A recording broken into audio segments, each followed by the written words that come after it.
beloved Boss Mike Cervera.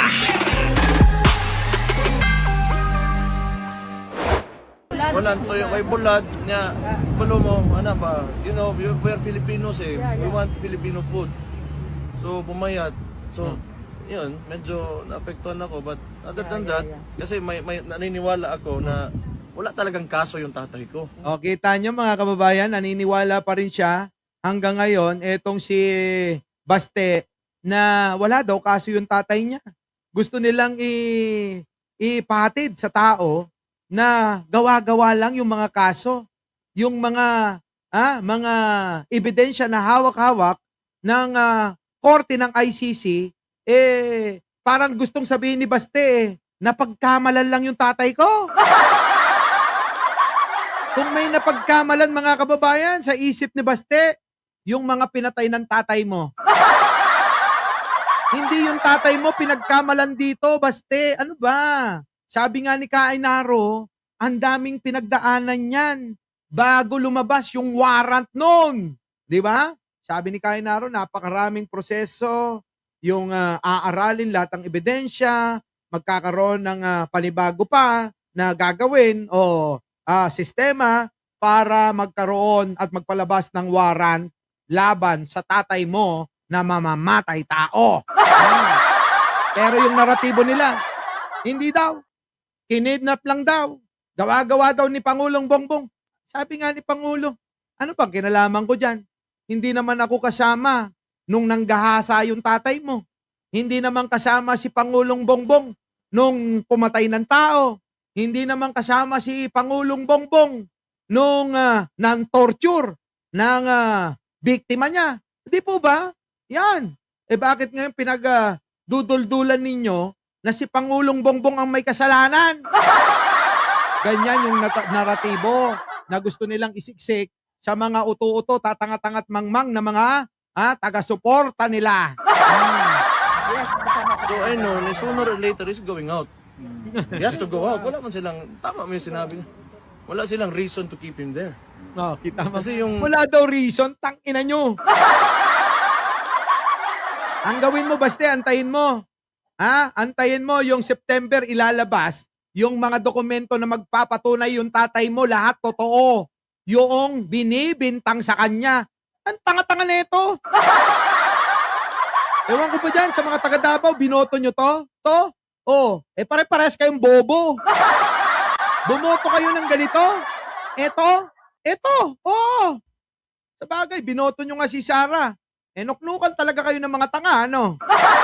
Tignan nyo yung paliwanag. Anong sinasabi? Walang kasalanan yung tatay ko, walang ganyan.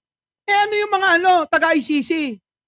Nag-imbento ng mga dokumento? Gawa-gawa lang nila? Napagbintangan lang? Inang-inang yan. Yan yung mga dahilan ng mga kriminal. Puro ganun. Napagbintangan lang, di ba? Ganyan yung mga kriminal eh. Napagbintangan lang po ako. Hindi ko po ginawa yan. Hindi po ako yun. Todo palusot, mga kababayan. Pero ang totoo, sila talaga may gawa niyan. Anong pagkakaiba ngayon? Netong mga pahayag netong bobong si Baste. Wala akong pagkakaiba, mga kababayan. Walang pagkakaiba. Di ba?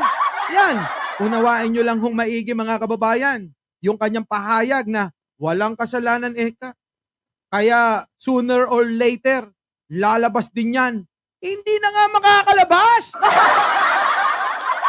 Pinapaasa ni Baste yung mga tao na sumusuporta pa sa tatay niya.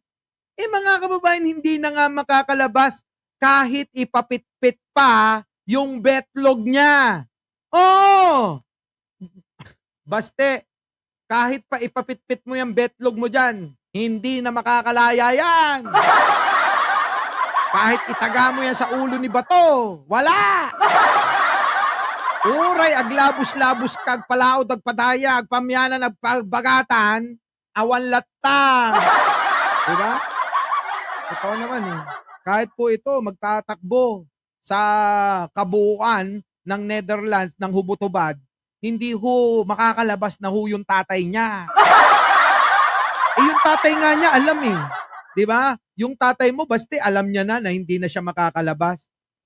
Doon na yan mamamatay. May kahilingan na nga, 'di ba? Ang kahilingan niya, ilagay nyo sa Bornay.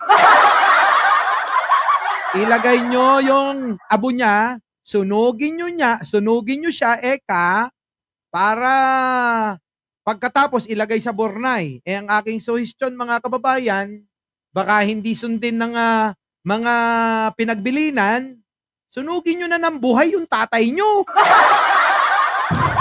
At least, alam niya na sinunog nyo siya. Pero kapag tegi bambam na, wala na, digong, hindi mo na malalaman yon. Ikaw na, gumawa ng will. Sabihin mo, sunugin nyo ako ng buhay. Sulat mo ron. At least doon, malalaman ko na sinunog nyo talaga ako. Kapag kasinunog nyo ako ng tegi na, wala na akong malalaman.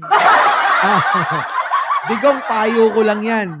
Depende na lang sa'yo kung iyong susundin, ha?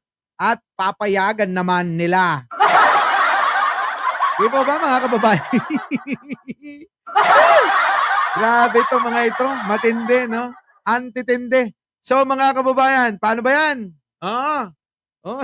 Napagod ako kanina sa ating interview sa mga kababayan ko sa Radyo Pilipinas. Sino nakapanood nun mga kababayan?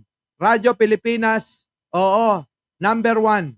Yun. Nandoon po tayo kaninang umaga, alas 9 ng umaga po yung kanina hanggang alas 10. Kaya medyo late po tayong nakapag-live, mga kababayan. Sa inyo pong lahat, Virgin at Soy, Ellie Nan, at si Papa Ronnie, si Belen Reyes, LD Channel, at si Jayjay Sales, Susano Bisaya, Cecilia Fernandez, BMBLB, Jojo Chavez, Emily Campaner. So mga kababayan, hanggang dito na lang at marami pa po akong susunod na tatrabahuhin, dahil po mamaya may lakad na naman po sa malayo. So kita-kita po tayo sa susunod na ating mga live. Ralis Carlinga, Palampatitot at si Miss Au, late ka na. Muli mga kababayan ko, hanggang dito na lang ang ating palatuntunang manlilin lang man kayo. Tandaan nyo, may katapusan. Diba, Argo? Bye-bye po. Muli, ako po ang inyong lingkod, Mike Cervera po, lagi nagsasabing, malin natin ang ating kapwa, pagdasal po natin lagi ang ating bansa. Maraming salamat po! Our beloved Boss Mike Cervera.